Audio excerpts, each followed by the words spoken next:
Hello students, आप सभी का स्वागत है Shri Vishwanath group of institutes में। मैं doctor Vishal Singh, assistant professor department of genetics. आज हम लोग पढ़ेंगे बीएससी एजिक फर्स्ट ईयर के का सब्जेक्ट है जेनेटिक्स, और जेनेटिक्स के बारे में जानेंगे। और साथ में ये भी देखेंगे कि इस जेनेटिक्स के अंतर्गत हम लोग को क्या क्या पढ़ना है, यानी कि सिलेबस के अंतर्गत हमको क्या क्या पढ़ना है। तो आइए देखते हैं जेनेटिक्स है क्या। जेनेटिक्स की अगर हम बात करें तो सिंपल तरीके से अगर कहा जाए जेनेटिक्स को, तो जेनेटिक्स को कहते हैं study of heredity and variation. यानी जेनेटिक्स के अंतर्गत हम लोग अध्ययन किसका करते हैं? हेरिडिटी का अध्ययन करते हैं और वेरिएशन का अध्ययन करते हैं। इसके अलावा और भी डिफिनीशंस हैं, कह सकते हैं, जैसे genetics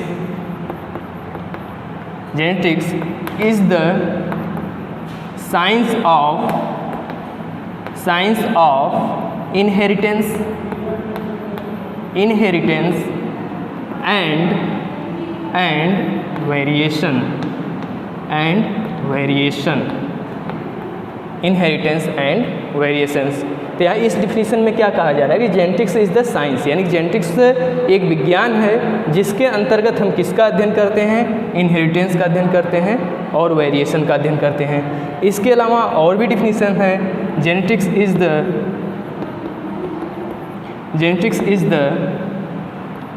branch of biology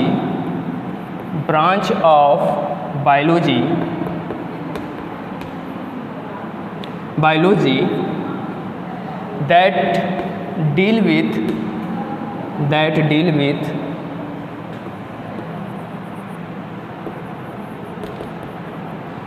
with the study of heredity and variation.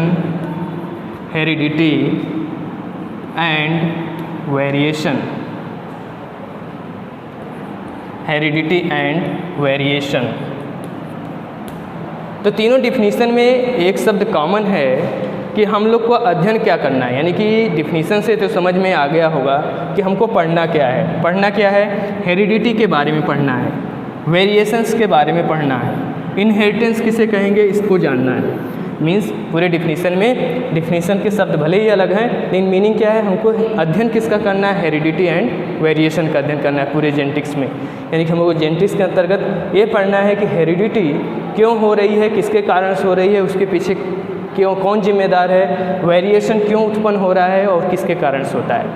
तो पहले आइए देखते हैं हेरिडिटी किसे कहेंगे और वेरिएशंस किसे कहेंगे।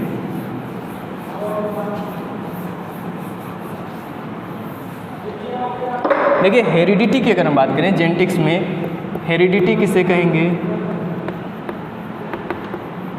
हेरिडिटी का मतलब क्या है कि transmission of character, transmission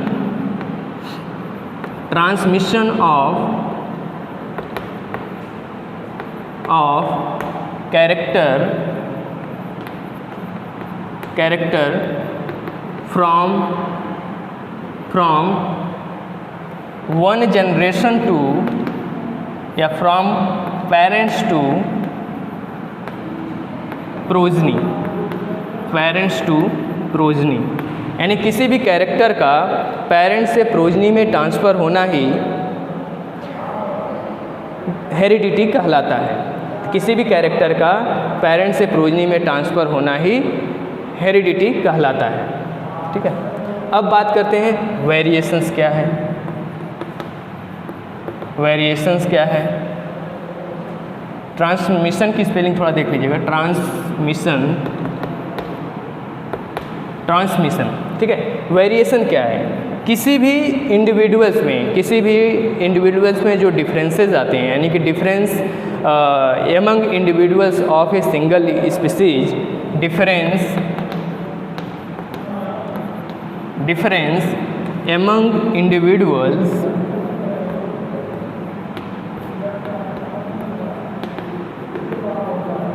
individuals of same species of same species. देखिए, जो डिफरेंस होगा किसी भी इंडिविजुअल्स यानी कि किसी भी स्पीसीज के जितने भी पॉपुलेशन है, मीनिंग क्या होगा इसका, किसी भी स्पीसीज के जितने भी पॉपुलेशन है या जितने भी लोग होंगे उनमें आपस में क्या होता है, थोड़ा बहुत अंतर होता है। जैसे ह्यूमन के केस में हम देख लें कि एक ही माता पिता के 2 संतान हो सकते हैं या तो फिर 3 संतान हो सकते हैं। तो जो 2 संतान या 3 संतान हैं उनका आपस में भी अंतर होगा। वो पूर्ण रूप से ना तो माता पिता से मैच करेंगे और न तो वो आपस में मैच करेंगे, यानी कुछ हद तक तो मैच भी करेंगे, थोड़ा बहुत अंतर भी होगा। तो जो मैच करते हैं यानी जो कैरेक्टर मैच करता है, माता पिता से मिलता जुलता है, वो किसके कारण से आता है, वो जो कैरेक्टर आता है उसे कहते हैं हेरिडिटी। और जो डिफरेंस उत्पन्न होता है उनमें, उनको कहा जाता है वेरिएशंस। यानी कि जो डिफरेंस उत्पन्न हो रहा है पेरेंट्स टू प्रोजनी, यानी कि पेरेंट्स से लेकर के जो उनके संतान है उनके बीच में जो अंतर दिख रहा है लक्षणों का, या 2 से 3 संतान है उनका आपस में जो अंतर दिख रहा है उसे हम वेरिएशंस कहते हैं। अब वेरिएशंस की अगर हम बात करें तो वेरिएशन कितने टाइप्स का होता है, वेरिएशन जो होगा वह क्यों होता है पहली चीज़, और कितनी तरह से होता है। तो हम देखते हैं टाइप क्या है। टाइप की अगर हम बात करें तो 2 तरह का वेरिएशंस होते हैं। एक तो होगा सोमैटिक वेरिएशन, सोमैटिक वेरिएशन। दूसरा गैमेटिक वेरिएशन, या इसी को जर्मिनल वेरिएशन भी कहा जाता है, इसी को जर्मिनल वेरिएशन कहा जाता है। अब बात करते हैं कि सोमैटिक क्या है, गैमेटिक क्या है। जो सोमैटिक वेरिएशन होगा, सोमैटिक वेरिएशन का मतलब क्या है, सोमैटिक वेरिएशन उसे कहते हैं जो वेरिएशन सोमैटिक सेल में हो, जो वेरिएशन सोमैटिक सेल में हो। तो अब सोमैटिक सेल क्या है भाई, सोमैटिक सेल की अगर हम बात करें किसे कहेंगे, तो सोमैटिक सेल उसे कहते हैं जिससे संपूर्ण शरीर का निर्माण हुआ रहता है, यानी कि होल बॉडी का जो निर्माण हुआ है वो किससे बना है, सोमैटिक सेल से बना है। और जो सोमैटिक सेल में वेरिएशन होता है वो नॉन हेरिटेबल होता है। एक याद रखिएगा, जो सोमैटिक सेल में वेरिएशन होगा, यानी कि जैसे हमारा हाथ है, पैर है या शरीर के अन्य अंग हैं, वो किन सेल से बने हैं, सोमैटिक सेल से बने हैं। इन सेल्स में अगर कोई वेरिएशन उत्पन्न होता है किसी भी कारण से, चाहे इन्वायरमेंटल फैक्टर हो या कोई कारण हो, तो वो क्या होगा, नॉन हेरिटेबल होगा। नॉन हेरिटेबल का मतलब क्या है, नॉन हेरिटेबल होगा, नॉन हेरिटेबल होगा। तो वो वेरिएशन क्या होता है, नॉन हेरिटेबल होता है। इसका मतलब क्या है कि यह इस तरह के जो सोमैटिक सेल में बदलाव आते हैं, वो सोमैटिक सेल में जो बदलाव होते हैं वो अगली जनरेशन में नहीं जाते हैं, यानी कि नेक्स्ट जो जनरेशन्स आएगी वो उसमें वो कैरेक्टर नहीं जाएंगे। अगला है गैमेटिक वेरिएशन। गैमेटिक वेरिएशन यानी कि गैमेटिक सेल्स में जो वेरिएशंस होंगे, गैमेटिक सेल में जो वेरिएशंस होगा उसमें जो वेरिएशन होता है वो हेरिटेबल होता है। हेरिटेबल का मतलब क्या है कि वो नेक्स्ट जनरेशन में ट्रांसमिट होंगे। तो गैमेटिक वेरिएशन जो होगा ये आपका क्या होगा, हेरिटेबल टाइप का होगा। हेरिटेबल का मतलब क्या हो गया कि ये ट्रांसमिट होगा नेक्स्ट जनरेशन में, यानी कि पेरेंट्स से प्रोजनी में इसमें जो कैरेक्टर में ट्रांसफ़र होगा। मीन्स गैमेटिक सेल में जो वेरिएशन होगा और वैसी वेरिएशन के कारण से जो कैरेक्टर उत्पन्न हुआ होगा या नया कैरेक्टर बना होगा या कैरेक्टर में जो बदलाव थोड़ा बहुत हुआ होगा वो अगले जनरेशन में जाएगा। अब बात करें, सॉरी एक सेकेंड,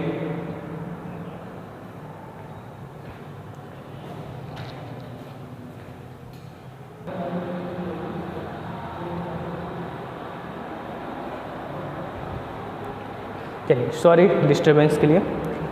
तो ये गैमेटिक वेरिएशन जो होता है वो गैमेटिक सेल में होता है। अब गैमेटिक सेल किसे कहेंगे, गैमेटिक सेल वो कहेंगे वो सारे सेल्स या वो ऑर्गन्स जो सेक्सुअल रिप्रोडक्शन में पार्टिसिपेट करते हैं। जैसे आपका अगर हम बात करें ह्यूमंस का, एनिमल्स का बात करें, आपका स्पर्म होगा, जो स्पर्म है वो क्या है, गैमेटिक सेल से बना है। ओवम है, ये क्या है आपका गैमेटिक सेल से बना हुआ है। इसके अलावा अगर प्लांट के केस में बात करें तो पॉलन ग्रेन है, पॉलन ग्रेन है, ठीक है। तो इन सभी सेल में अगर कोई वेरिएशंस उत्पन्न हो रहा है तो वो वेरिएशन क्या होगा, हेरिटेबल होगा। मीन्स इसमें जो बदलाव आएगा वो अगले जनरेशन में दिखाई पड़ेगा और इसमें जो बदलाव आएगा वो अगली जनरेशन में नहीं जाएगा। यही अंतर है गैमेटिक वेरिएशन में और सोमेटिक वेरिएशन में।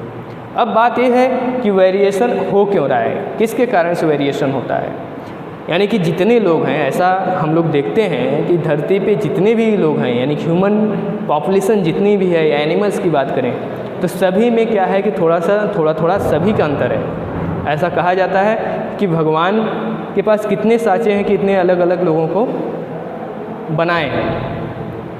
तो अब देखिए वो क्यों होता है, जो वेरिएशन होता है वो होता क्यों है, वेरिएशन के कारण क्या हैं। पहला कारण है आपका क्रॉसिंग ओवर, जो शरीर में होता रहता है, क्रॉसिंग ओवर। दूसरा है म्यूटेशन। कारण बहुत सारे हैं लेकिन मेजर कारण जो स्वतः होता रहता है यानी कंटिन्यू होता रहता है और जिसका परिणाम हमको दिखाई भी पड़ता है वो आपका क्रॉसिंग ओवर होता है। अब क्रॉसिंग ओवर होता कहाँ पे है, जो मियोसिस सेल डिवीजन होगा, यानी कि हम लोग जब सेल डिवीजन पढ़ेंगे आगे तो वहाँ पर हम लोग पढ़ेंगे कि क्रॉसिंग ओवर कैसे होता है, डिटेल में पढ़ेंगे। फिलहाल हम जानते हैं कि क्रॉसिंग ओवर किसे कहेंगे। जो क्रॉसिंग ओवर होगा, मान लीजिए क्रोमोसोम के 2 सेगमेंट हैं, क्रोमोसोम के 2 सेगमेंट हैं और क्रोमोसोम के 2 सेगमेंट में मान लीजिए एक सेगमेंट है और दूसरा ए है, या एक क्रोमोसोम के 2 क्रोमैटिड हैं, एक क्रोमोसोम के 2 क्रोमैटिड हैं, इनका आपस में इस तरह समझिएगा, एक क्रोमोसोम ए है, एक क्रोमोसोम ए है और प्रत्येक क्रोमोसोम के 2 क्रोमैटिड होते हैं। ठीक है, प्रत्येक क्रोमोसोम के 2 क्रोमैटिड होते हैं। पहला क्रोमोसोम ए है, दूसरा क्रोमोसोम ए है। पहले क्रोमोसोम का आधा खंड टूट करके इस पे चला जाए और इसका आधा खंड टूट करके इस पे आ जाए, यानी सेगमेंटों का आदान प्रदान हो जाए। तो इससे क्या होगा कि यह क्रोमोसोम जो लक्षण निर्धारित पहले कर रहा था अब उससे हट करके कुछ दूसरे तरह का लक्षणों का निर्धारण करेगा या बनाएगा या उन पर नियंत्रण रखेगा। तो जिससे क्या हो जाएगा, थोड़ा सा मॉडिफिकेशन हो जाएगा, वेरिएशन उत्पन्न हो जाएगा। तो एक बड़ा कारण जो है वो क्रॉसिंग ओवर है, जो वेरिएशन उत्पन्न कर देता है पेरेंट्स टू प्रोजनी में या प्रोजनी टू प्रोजनी में जो वेरिएशन उत्पन्न होता है उसके पीछे सबसे बड़ा कारण क्या है, क्रॉसिंग ओवर है, जो कि सेल डिवीजन के मियोसिस सेल डिवीजन में होता है, जिसके बारे में हम लोग अलग से पढ़ेंगे। अगला है म्यूटेशन। म्यूटेशन जो होता है यह स्वतः भी होता है और आर्टिफिशियल तरीके से भी कराया जाता है। तो प्रकृति में स्वतः भी होगा और साथ में आर्टिफिशियल तरीके से भी कराया जाता है। तो जो स्वतः म्यूटेशन होता रहता है तो ये क्या करता है, जो डीएनए के बेस सीक्वेंस होते हैं उनमें बदलाव कर देता है। यानी कि जो भी डीएनए के बेस सीक्वेंस होंगे वो किसी लक्षण को बना रहे हैं और उस सीक्वेंस में जब बदलाव हो जाएगा तो फिर दूसरे लक्षण को बनाना शुरू कर देंगे या नियंत्रण करना शुरू कर देंगे या निर्धारण करना शुरू कर देंगे। ये चीज़ हो गया। इसके अलावा वेरिएशन बहुत सी चीज़ें हैं जिसके कारण से उत्पन्न होता है। क्रोमोसोमल एब्रेशंस है, ये भी हम लोग आगे पढ़ेंगे।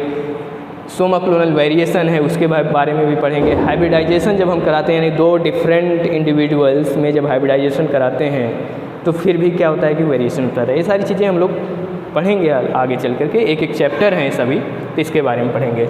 अब बात करते हैं कि जो जेनेटिक्स है, इस जेनेटिक्स शब्द को दिया किसने। तो जेनेटिक्स शब्द की अगर हम बात करें तो दिया किसने है, तो जेनेटिक्स शब्द जो है विलियम बेटसन ने दिया है।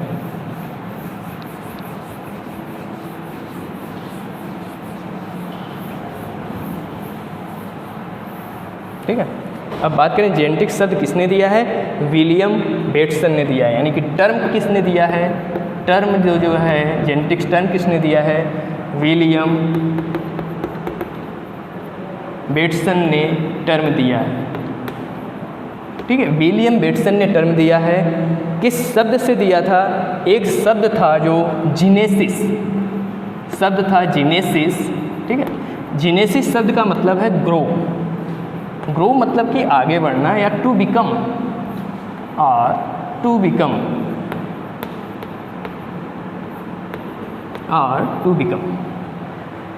तो जेनेसिस शब्द से जेनेटिक शब्द की उत्पत्ति हुई है। और किसने दिया है जेनेटिक शब्द, बेटसन, डब्ल्यू बेटसन ने दिया था या विलियम बेटसन ने दिया था। कब दिया था, 1905 में दिया था।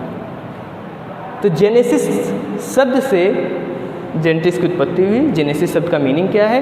ग्रो या टू बिकम, यानी आगे बढ़ना है, अगली जनरेशन में जाना है। सीधे सीधे समझिए कि किसी भी चीज़ का अगले जनरेशन में जाना, उसी को कहा जाता है जेनेटिक्स, और उन्हीं के बारे में हम लोग अध्ययन करते हैं। तो अब हेरिडिटी हो गया, वेरिएशन हो गया। हेरिडिटी किसे कहते हैं, वेरिएशन किसे कहते हैं, ये हो गया, इसके बारे में हम लोग जान लिए। अब बात करते हैं कि फादर ऑफ जेनेटिक्स कौन है। Father of genetics, father of genetics किसे कहा जाता है? तो फादर ऑफ जेनेटिक्स जो है ग्रेगर जॉन मेंडल्स को कहा जाता है। ग्रेगर जॉन मेंडल्स को कहा जाता है।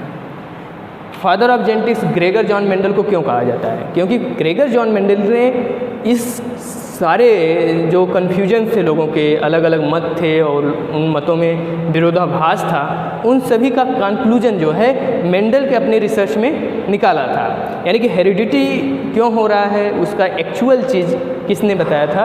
उसे ग्रेगर जॉन मेंडल ने बताया था। हालांकि ग्रेगर जॉन मेंडल्स के पहले भी बहुत सारे साइंटिस्ट ने काम किया था, बहुत सारे साइंटिस्टों ने काम किया था इस चीज़ का पता करने के लिए कि जो लक्षण है पेरेंट्स टू प्रोजनी कैसे ट्रांसफ़र हो रहा है, एक जनरेशन से दूसरे जनरेशन में कैसे ट्रांसफ़र हो रहा है, तो उसके लिए अलग अलग साइंटिस्टों ने काम किया था। तो आइए थोड़ा देख लेते हैं हिस्ट्री ऑफ जेनेटिक्स क्या है। इस संदर्भ में देखते हैं कि जिन्होंने इस बारे में बताया था कि कैरेक्टर कैसे ट्रांसफ़र होता है एक जनरेशन से दूसरे जनरेशन में।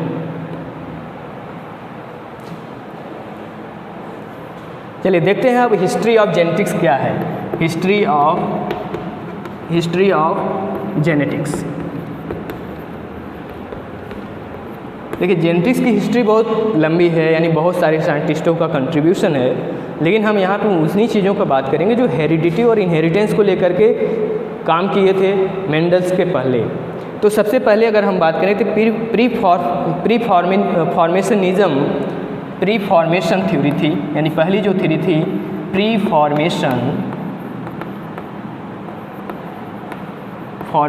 फॉर्मेशनिज्म थी, और जिसको दिया कितने था?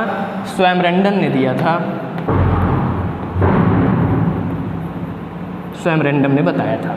देखिए प्री फॉर्मेशन थ्योरी मीन्स बहुत ज़्यादा पीछे भी नहीं जाएंगे, एक मध्य से हम शुरू करते हैं कि हिस्ट्री के बारे में। यानी कि ये तो पहले से क्लियर था कि एक चीज़ में डाउट नहीं था कि जो मेल फीमेल होते हैं, चाहे वो एनिमल्स हो, ह्यूमंस हो या प्लांट्स के केस में हो, तो मेल फीमेल का मैटिंग जब होता है, यानी कि जब उनका यूनियन होता है या मैटिंग होता है, तभी किसी जीव की उत्पत्ति होती है, किसी जीव की उत्पत्ति हुई। ये बहुत पहले से ज्ञात था, यानी लोगों को पता था। लेकिन जब मैटिंग होता है, यानी किसी भी मेल और फीमेल का जब मैटिंग होता है, मेल और फीमेल का जब मैटिंग होता है, तो ऐसी कौन सी क्रिया होती है, ऐसा कौन सा पदार्थ निकलता है या ऐसा कौन सा पदार्थ बनता है जिससे एक जीव की उत्पत्ति होती है या एक उसके जैसा व्यक्ति या उसके जैसा जीव की उत्पत्ति होती है, तो वो कौन सी क्रिया होती है। इसी चीज़ के पता करने के लिए सबसे पहले प्री फॉर्मेशन थ्योरी दिया गया। प्री फॉर्मेशन थ्योरी में बताया क्या गया कि जो स्पर्म होता है, स्पर्म के अंदर जो स्पर्म होता है, उस स्पर्म के अगर हम स्ट्रक्चर बनाएं, जो स्पर्म होता है उस स्पर्म के अंदर क्या होगा कि एक ह्यूमन जैसी संरचना दिखाई पड़ेगी। ठीक है, एक ह्यूमन जैसी संरचना ऑलरेडी होती है। ऐसा बताया गया कि जो स्पर्म होता है उसमें एक अति सूक्ष्म, यानी अति सूक्ष्म का मतलब है कि नेकेड आइज नहीं दिखेगा, ह्यूमन जैसी संरचना पाई जाती है, जिसको होमोक्यूलस कहा गया, जिसे होमोक्यूलस कहा गया,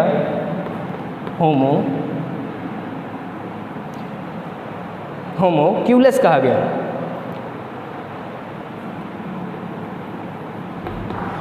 ठीक है, होम्यूनक्यूलस कहा गया।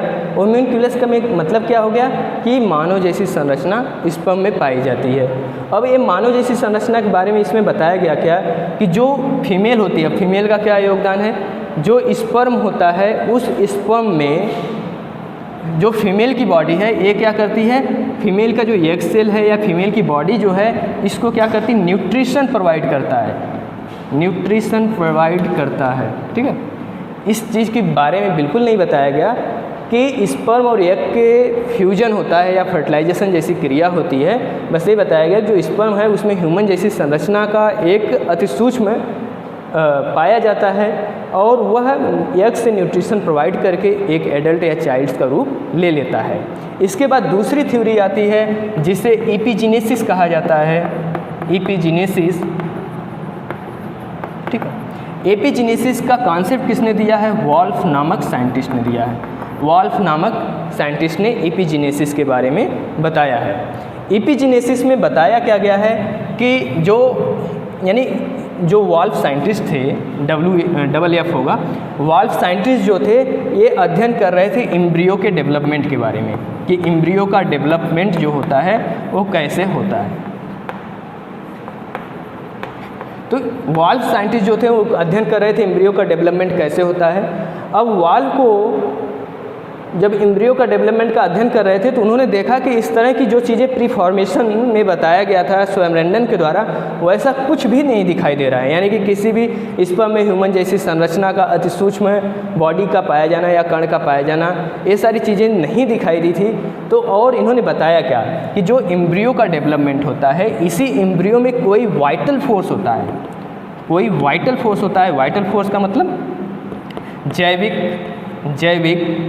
बल होता है या जैविक शक्ति होती है, ठीक है। वाइटल फोर्स होता है मीन्स कोई ऐसी जैविक शक्ति होती है जो एम्ब्रियो में, ऐसी जैविक शक्ति होती है जो ऑर्गन का निर्माण करने में हेल्प करती है, यानी कि ऑर्गन का निर्माण करती है। ऐसा इन्होंने एपिजीनेसिस के कॉन्सेप्ट में बताया वॉल्फ ने कि कुछ न कुछ तो है ऐसा एम्ब्रियो में कि जो बॉडी के निर्माण में या ऑर्गन के निर्माण में हेल्प करता है। जबकि और इस कॉन्सेप्ट से या इनके वॉल्फ के इस थ्योरी से प्री फॉर्मेशन थ्योरी एकदम असत्य या गलत साबित हो गई, ठीक है। अब यहाँ तक इस चीज़ तो पता चल गया कि हाँ एम्ब्रियो का डेवलपमेंट होता है, एम्ब्रियो से ऑर्गन बनता है, एपिजीनेसिस में पता चल गया। लेकिन अभी ये नहीं पता चला कि एम्ब्रियो से ऑर्गन कैसे बनता है, वो कौन सी क्रिया होती है जिससे ऑर्गन बनता है। साथ में ये भी नहीं पता चला कि जो लक्षण ट्रांसफ़र हो रहे हैं माता पिता से वो कैसे ट्रांसफ़र होते हैं। इसके बारे में कोई कुछ भी नहीं बताया गया कि जो कैरेक्टर ट्रांसफ़र हो रहा है, यानी जो कैरेक्टर एक जनरेशन से दूसरे जनरेशन में जा रहे हैं वो कैसे जा रहे हैं, उसके बारे में बिल्कुल नहीं बताया गया। तो इसके बाद आता है इनहेरिटेंस ऑफ एक्वायर्ड कैरेक्टर। जो अगली थ्योरी है वो इनहेरिटेंस ऑफ एक्वायर्ड कैरेक्टर, इसके बारे में भी पढ़े होंगे इंटर में। Inheritance of acquired character, Lamarck नामक साइंटिस्ट थे। इनहेरिटेंस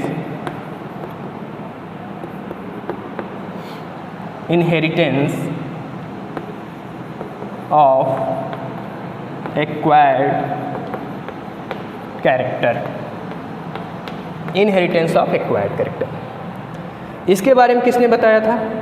लैमार्क ने बताया। लैमार्क ने इसके बारे में बताया था। एक सेकेंड, लैमार्क ने इनहेरिटेंस ऑफ एक्वायर्ड कैरेक्टर बताया। लैमार्क ने सिंपल तरीके से जानिए कि लैमार्क ने ये बताया कि जिन कैरेक्टरों की आवश्यकता है और उस आवश्यकता के अनुसार मनुष्य अपने अंदर वो कैरेक्टर डेवलप करता है। जैसे कोई पहलवान है या पहलवान बनने की इच्छा है, वो पहलवान बना और ऐसा माना कि वो पहलवान जो है उसका लक्षण उसकी संतान में भी ट्रांसफ़र होगा, मीन्स उसका बेटा भी जो होगा, उसका संतान भी जो होगा वो भी पहलवान होगा। इसके अलावा कोई निर्बल है या कमज़ोर है तो उसका भी संतान कमज़ोर होगा। इस तरह से इनहेरिटेंस ऑफ एक्वायर्ड कैरेक्टर में बताया गया लैमार्क ने। और इस चीज़ का समर्थन भी किया कौन? इस चीज़ का समर्थन जो है, इसी चीज़ का समर्थन चार्ल्स डार्विन ने किया था। इसी चीज़ का समर्थन जो है चार्ल्स डार्विन ने किया था कि जो लैमार्क बता रहे हैं वो बिल्कुल सही है। साथ में कुछ एग्जाम्पल देकर भी बताया, यानी कि अलग अलग फिजिकल सपोर्ट किया, यानी बाहर से खूब समर्थन किया। तो जिन एग्जाम्पलों से या जिन स्टडी मटेरियल से उन्होंने समर्थन किया था उसी को कहा जाता है पैनजीनेसिस, ठीक है। उन्हीं चीज़ों को कहा जाता है पैनजीनेसिस, जिन चीज़ों का उन्होंने उपयोग किया था उनके समर्थन में, यानी कि लैमार्क को का सपोर्ट करने के लिए, उसे पैनजीनेसिस कहा जाता है।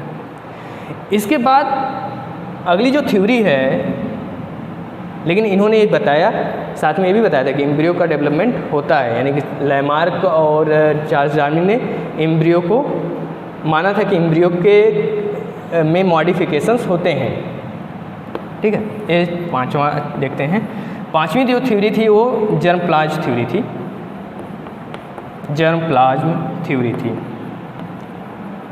जिसको दिया किसने था? वीज़मैन ने दिया था, वीज़मैन ने दिया था। देखिए वीज़मैन ने क्या किया था, जो लैमार्क और चार्ल्स डार्विन ने बताया था उसी चीज़ को इन्होंने गलत साबित किया। कैसे किया? इन्होंने चूहों के 22 जनरेशन तक पूंछ काटते गए, चूहों के 22 जनरेशन तक पूंछ काटते गए और 22 जनरेशन की पूंछ काटते गए और आपस में उनका हाइब्रिडाइजेशन कराते गए, और इन्होंने देखा कि अगले जनरेशन में जितने भी चूहे आ रहे थे या उत्पन्न हो रहे थे उस सभी चूहों में क्या था? पूंछ वाले चूहे थे। तो इससे साबित हो गया कि इनहेरिटेंस ऑफ एक्वायर्ड कैरेक्टर जो है वो सही नहीं है। अगर वो सही होता है तो पूंछ कटने के बाद जो जनरेशन आती थी वो भी पूंछ कटने वाली आई होती। और इस चीज़ को समझाने के लिए जब वीज़मैन ने 2 कॉन्सेप्ट बताया था, एक तो सोमैटिक प्लाज्म और दूसरा जो था वो गैमेटिक प्लाज्म था, या जर्मिनल प्लाज्म भी कहा जाता है, ठीक है, प्लाज्म। तो सोमैटिक प्लाज्म वो होते हैं जो कैरेक्टर नॉन हेरिडिटरी, यानी कि सोमैटिक सेल में जो प्लाज्म पाए जाते हैं उसको कहा जाता है सोमैटिक प्लाज्म, जो गैमेटिक सेल में पाए जाते हैं उसको गैमेटिक प्लाज्म कहा जाता है। तो सोमैटिक प्लाज्म जो होते हैं वो नॉन हेरिटेबल होते हैं, जिसको हम लोग शुरू में ही पढ़ लिए। गैमेटिक प्लाज्म जो होते हैं इनहेरिटेबल होते हैं। ये हो गया हिस्ट्री ऑफ जेनेटिक्स। और इसके बाद ग्रेगर जॉन मेंडल ने ये पूरे कॉन्सेप्ट को क्लियर किया कि हेरिडिटी और वेरिएशंस कैसे होता है। तो अगले वीडियो में हम लोग देखेंगे कि ग्रेगर जॉन मेंडल ने किस तरीके से, किन एग्जाम्पल से या कैसे इसको बताया कि हेरिडिटी एंड वेरिएशन कैसे होता है। उनके बारे में पढ़ेंगे, उनके जीवनी के बारे में पढ़ेंगे, उनके कॉन्सेप्ट के बारे में पढ़ेंगे। तब तक के लिए धन्यवाद।